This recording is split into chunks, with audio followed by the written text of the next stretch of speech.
Life is a prison, and buddy, you are under arrest. Seraph Clearlight is the evolved form of Seraph Snow, used by Tomari Seto in the Vanguard anime.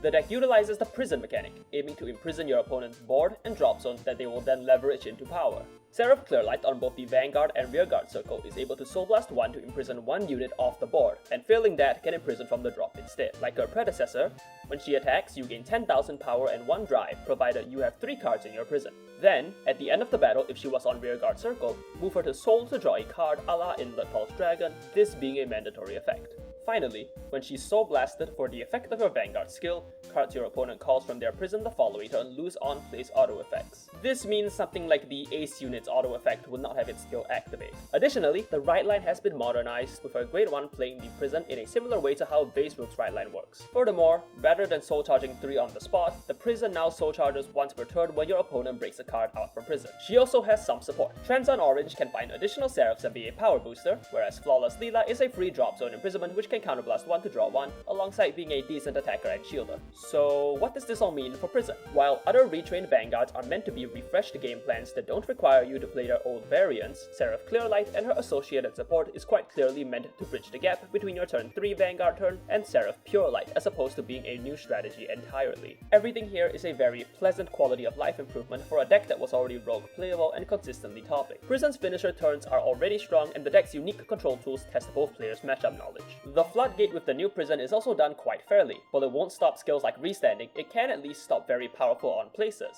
This tends to mean that if your opponent can withstand Purelight's first turn, it is likely that they will be cut off enough resources to make the second one lethal. The soul management becomes a bit more complex, with your soul charge being slower as opposed to the old prison, meaning cards like Muna may require a bit more finesse to wield, plus your Vanguard also requires a soul blast now. Not to mention, Counterblast is at a premium in this deck if you're juggling flawless draws, lifeful calls, and corner citrus restands. While it's not a big upgrade, trust me when I say that Prison does not need a big upgrade to see success in the modern metagame.